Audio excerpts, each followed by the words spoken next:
नमस्कार, जय हिंद। मैं राजा स्वागत करता हूँ आपका आपके अपने चैनल स्टडी पॉइंट में।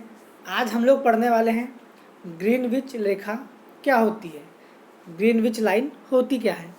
इसके पहले मैंने आपको बताया था लैटिट्यूड लाइन क्या होती है, लॉन्गिट्यूड लाइन क्या होती है, नॉर्दर्न हेमिस्फेयर क्या होता है, साउदर्न हेमिस्फेयर क्या होता है, कर्क रेखा क्या होती है, विषुवत रेखा क्या होती है, मकर रेखा क्या होती है। इसके पहले मैंने पढ़ा दिया था। आज हम लोग जानेंगे प्राइम मेरिडियन लाइन, मतलब ग्रीनविच लाइन होती क्या है। आइए फिर स्टार्ट करते हैं।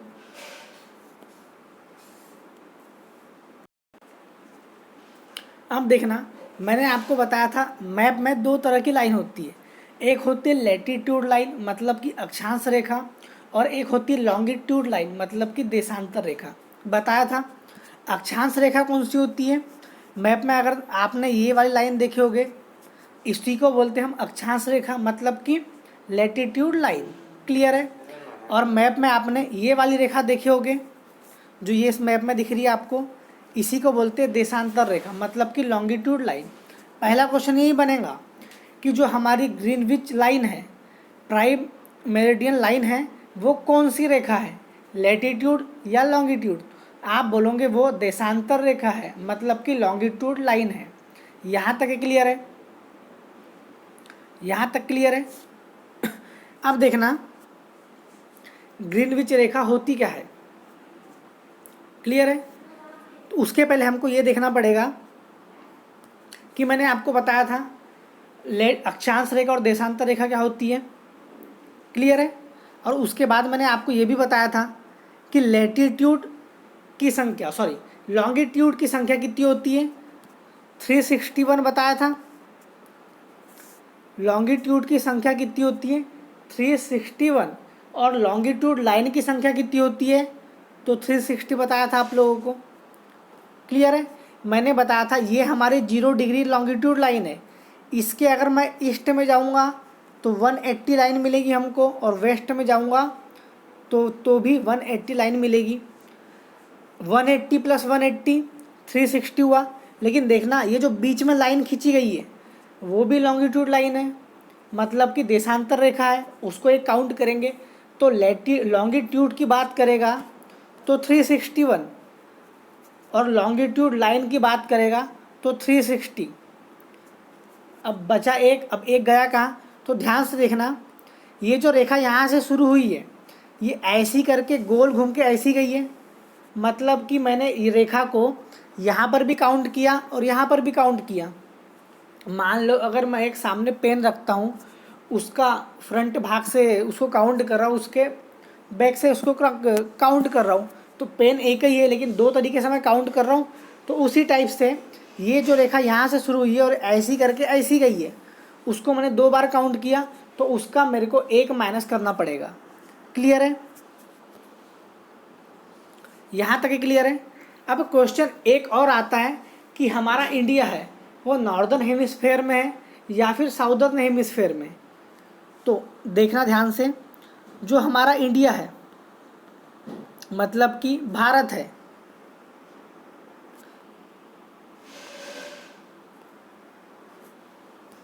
ये सबसे पहले हो गया हमारा ग्रीनविच लाइन।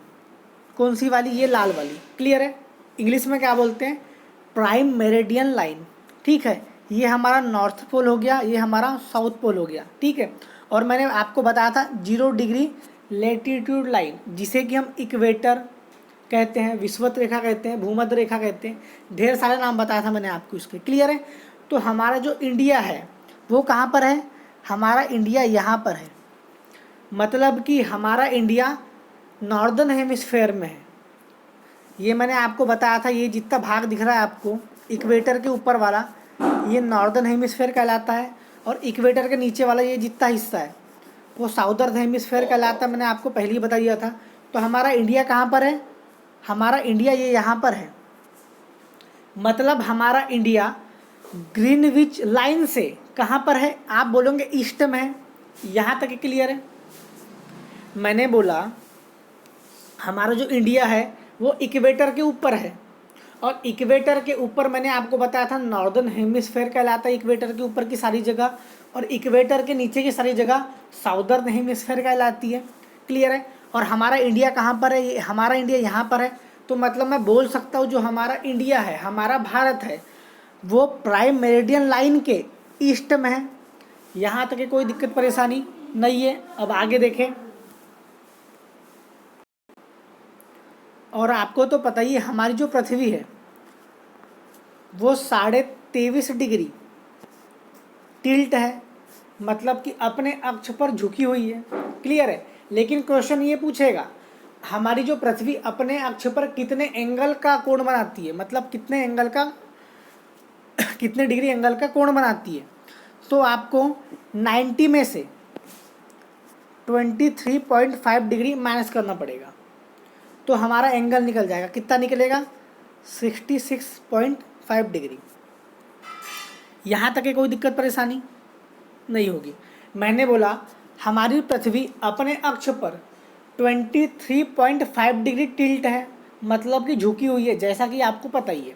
लेकिन अगर पूछेगा पृथ्वी अपने अक्ष पर कितने एंगल का कोण बनाती है, तब हमारा आंसर होगा 66.5 डिग्री का एंगल बनाती है पृथ्वी अपने अक्ष पर।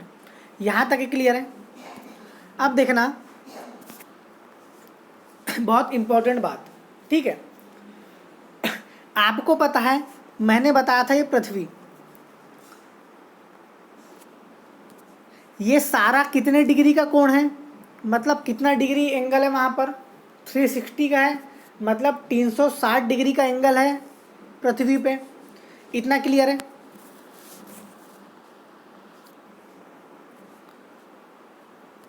सारा का सारा डिग्री कितना है? 360 है। क्लियर है। और आपको पता है पृथ्वी अपना समय दिन और रात लेने में कितने घंटे का समय लगाती है? 24 घंटे का समय लगाती है। तो मैं 24 हावर लिख सकता हूँ। 360 डिग्री क्या हो गया? पूरा जो मैप है हमारा, जो पृथ्वी है वो 360 डिग्री की है। गोल है ना पृथ्वी, तो 360 डिग्री की है। और पृथ्वी अपना एक दिन और रात काउंट करने में कितना समय लगाती है? आप बोलोगे 24 हावर्स का समय लगाती है।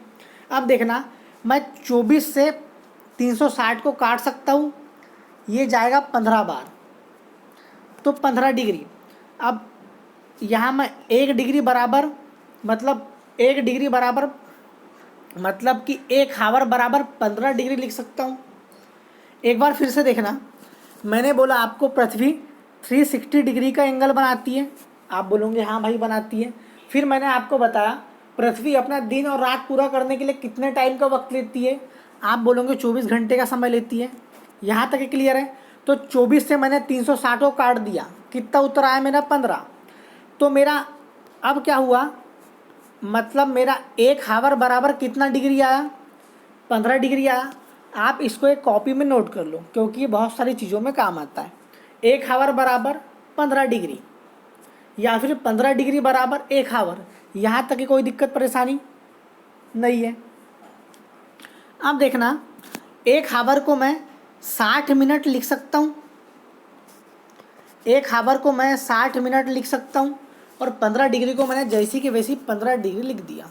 अब 15 डिग्री से मैं 60 को काट देता हूँ, तो 15 चौ 60, मतलब कि 4 मिनट बराबर 1 डिग्री। मैंने आपको पहले बताया 15 डिग्री बराबर 1 घंटा, और या फिर ऐसा भी बोल सकते हैं हम उसको, 1 घंटा बराबर 15 डिग्री, और 1 डिग्री बराबर 4 मिनट, या फिर 4 मिनट बराबर 1 डिग्री। यहाँ तक के 2 पॉइंट मैंने आपको बता दिया। क्लियर है।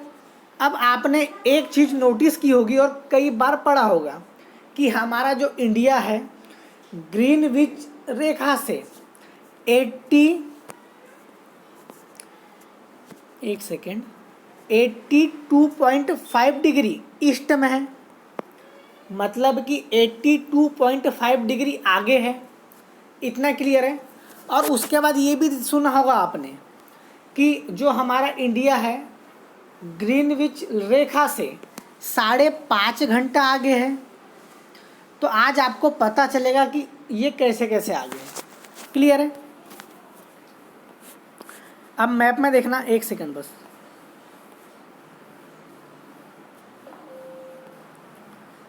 ये हो गई हमारी ग्रीनविच रेखा, क्लियर है। और मैंने आपको बताया था इंडिया यहाँ पर है। फिर से बता रहा हूँ मैं, यहाँ से हम इधर की ओर जा रहे हैं तो पहला 1 डिग्री, 2 डिग्री, 3 डिग्री, 4 डिग्री, ऐसा कर कर के 180 डिग्री है। अगर हम लोग वेस्ट की ओर जा रहे हैं तो 1 डिग्री, 2 डिग्री, 3 डिग्री, 4 डिग्री, ऐसा कर कर के 180 कहाँ पर है? वेस्ट में है।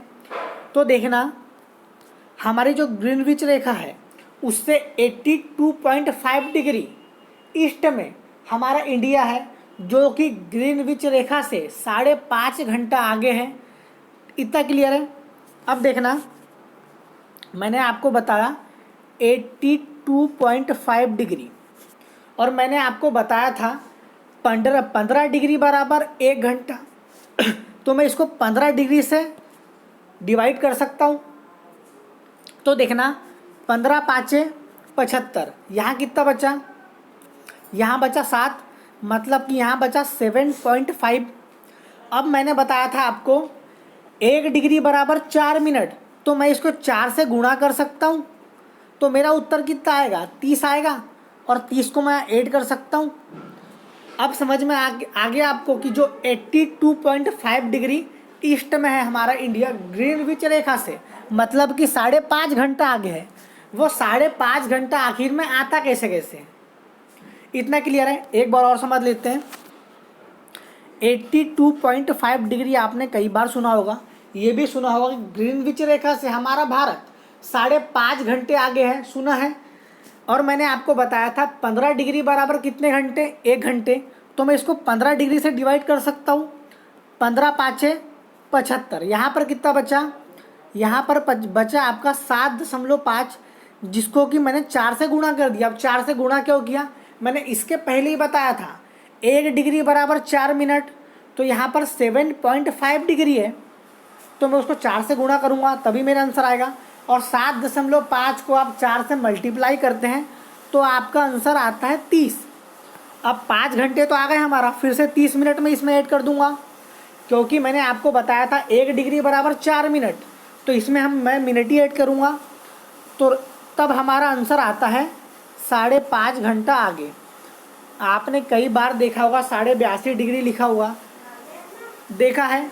अब आपको यहाँ से ये समझ में आ गया होगा कि जो 5.5 घंटा आता है वो एक्चुअल में आता कहाँ से है। यहाँ तक क्लियर है? यहाँ तक कोई दिक्कत परेशानी नहीं? क्लियर है? यहाँ तक क्लियर होगा तो हम आगे चलें। इतना क्लियर है। अब उसके बाद देखते हैं, आपने ये सुने हो कि इस समय लंदन में कितना बजा होगा तो हमारे इंडिया में कितना बजा होगा, जापान में कितना हुआ होगा तो हमारे इंडिया में कितना बजा होगा। ये चीज़ें आपने सुने होंगे। इससे हम कल पढ़ेंगे, क्योंकि इसके पीछे एक छोटा सा कॉन्सेप्ट है, वो कॉन्सेप्ट मैं आपको आज ही बता देता हूँ। आप ध्यान से देखना, मैंने ये बनाया भारत का नक्शा, भारत के नक्शे की बात करो, ठीक है। ये मैंने भारत का नक्शा बनाया, और आपको पता है सूर्य कहाँ से निकलता है? पूर्व से निकलता है, और डूबता कहाँ पर है? पश्चिम में डूबता है। और पृथ्वी अपने अक्ष पे घूमती कैसे कैसे है? तो पश्चिम से पूर्व की ओर घूमती है। क्लियर है? मैंने आपको बताया सूर्य कहाँ से निकलता है, आप बोलोगे ईस्ट से निकलता है। डूबता कहाँ पर है? तो वेस्ट में डूबता है। अब मेरे को बताना, भारत में सबसे पहले सूर्य कहाँ से निकलेगा? तो अरुणाचल प्रदेश से निकलता है। और अगर मैं देश की बात करूँ तो सबसे पहले कौन से देश में सूर्य निकलता है? तो आप बोलोगे सबसे पहले सूर्य निकलता है जापान में। इतना क्लियर है? तो अब मेरे को बताना, एक चीज़ बताना, ये मैंने फिर से बनाया मैप। क्लियर है? यहाँ से जब सूर्य निकला, ये मैंने कुछ स्टेट बना दिया। ए, जैसे कि मैंने ए बना दिया, बी बना दिया, सी बना दिया, डी बना दिया, ऐसे करके लाइन तार से जेड तक के गया। अब बताना, सूर्य यहाँ से निकलता है मतलब कि पूर्व से निकलता है, मतलब कि ईस्ट से निकलता है, तो सबसे पहले सूर्य की रोशनी कहाँ पर पड़ेगी? ए में पड़ेगी कि बी में पड़ेगी कि डी में पड़ेगी? तो जाहिर सी बात है, सबसे पहले सूर्य की रोशनी कहाँ पर पड़ेगी? मतलब जो सबसे सामने स्टेट होगा जो सूर्य के नियरेस्ट में राज्य होगा उस पर पड़ेंगी। तो क्या मैं ऐसा बोल सकता हूँ कि सबसे पहले दिन कहाँ निकलेगा, तो ए में निकलेगा, उसके बाद कहाँ निकलेगा, तो बी में निकलेगा, उसके बाद कहाँ निकलेगा, तो सी में निकलेगा, उसके बाद कहाँ निकलेगा, तो डी में निकलेगा। मतलब इसका मतलब मैं ये भी बोल सकता हूँ कि अगर सूर्य यहाँ से निकला, ये ए बी सी डी मैंने यहाँ पर लिख दिया, तो सबसे पहले दिन कहाँ पर निकलेगा, यहाँ पर, उसके बाद यहाँ पर, उसके बाद यहाँ पर, यहाँ पर। क्लियर है? तो मैं ऐसा बोल सकता हूँ, जब सूर्य यहाँ से निकला और यहाँ से लेकर ऐसा शुरू हुआ दिन निकलना, तो मैं ऐसा बोल सकता हूँ अगर ए में सुबह के 6 बजे हो गए, तो बी में क्या बजा होगा, 6 से कम बजा होगा या 6 से ज़्यादा बजा होगा। तो मैं बोल सकता हूँ कि बी में 6 से कम बजा होगा। एक तो 5:45 हुआ होगा, 5:50 हुआ होगा, 5:40 हुआ होगा, लेकिन मैं इतना 100% श्योर होके बोल सकता हूँ कि 6 से कम ही बजा होगा, क्योंकि आपको पता है सूर्य यहाँ से निकला और सबसे पहले दिन कहाँ पर निकला, यहाँ पर, उसके बाद यहाँ पर, उसके बाद यहाँ 5:45 हुआ बी में, फिर मैं बोल सकता हूँ सी में 5:45 से कम ही हुआ होगा। यहाँ तक क्लियर है? तो कल हम पढ़ेंगे क्या, टाइम निकालना, कि मतलब जापान में इतना बजा है तो इंडिया में कितना बजा होगा, इंडिया में कितना बजा है तो जापान में कितना बजा होगा, जापान में इतना बजा है तो अमेरिका में कितना बजा होगा। यहाँ तक ही क्लियर है? यहाँ तक ही क्लियर है? आज के लिए इतना ही रखते हैं। वीडियो अच्छा लगे तो लाइक करना। और इसके पहले जो मैंने लैटिट्यूड लॉन्गिट्यूड पढ़ाया था अगर वो समझ में नहीं आएगा और या उसको देखे नहीं होगे तो ये तो बिल्कुल समझ में नहीं आने वाला है। और जैसे जैसे हम आगे बढ़ते जाएंगे फिर तो कुछ पल्ले ही नहीं पड़ने वाला है। वीडियो अच्छा लगे तो लाइक कर देना, सब्सक्राइब कर देना, चैनल में आए होगे तो शेयर कर देना। मिलते हैं अगले वीडियो में। बाय।